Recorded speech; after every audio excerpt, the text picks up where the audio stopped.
In 1924, designed by the architects Graham, Anderson, Probst, and White, and that's a name you'll hear a lot today.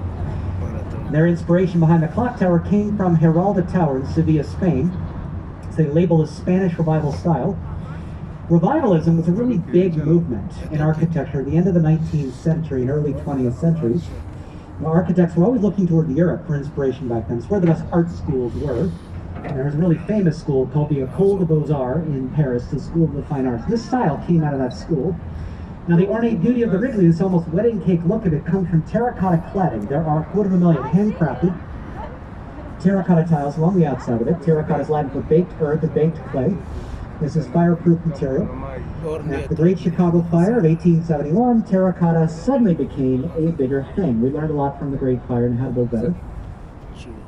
So terracotta cladding along the outside of it. The building was built in two parts because there used to be a spur for a railroad. Trains used to run between the two sections.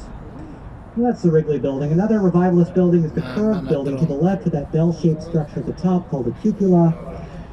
Sometimes called a belvedere, meaning beautiful view. This is the London Guarantee and Accident building, built a year prior to the Wrigley.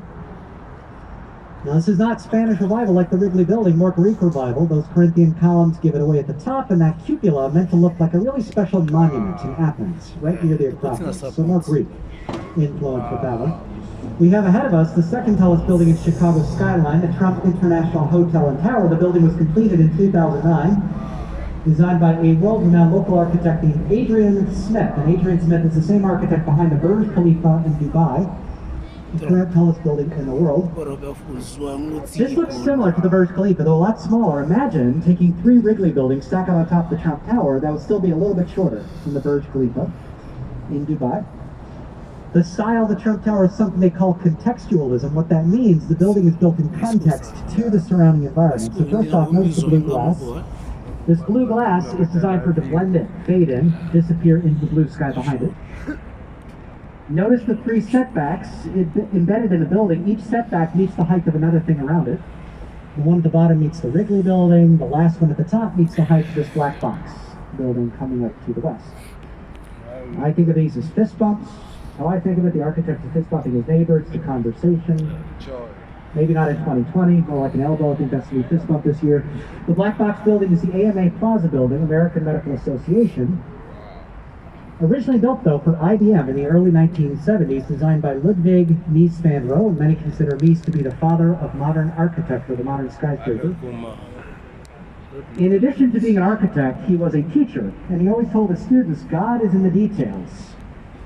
He also said less is more, but God's in the details is the one we'll focus on. It's an odd quote. We wouldn't call this detailed. When we check it out, think for yourselves if it's detailed. Many of us would say it isn't. It's boring, it's stoic, it's austere, it's plain. But here's the thing. If you walk around this building at plaza level, beneath your feet in that plaza are grout lines that line up perfectly with everything within it. The columns that hold it up at the bottom, those I-beams, you can see between the windows. So really talking mathematical details of Miesian architecture. It's not the ornate details of things like the Wrigley building, that decorative detail. On the right-hand side, coming up, 2 towers that visitors like to call the Corn Palace buildings. These are the Marina City Towers. These were completed in the mid-1960s, designed by a student of Nice, Bertrand Goldberg.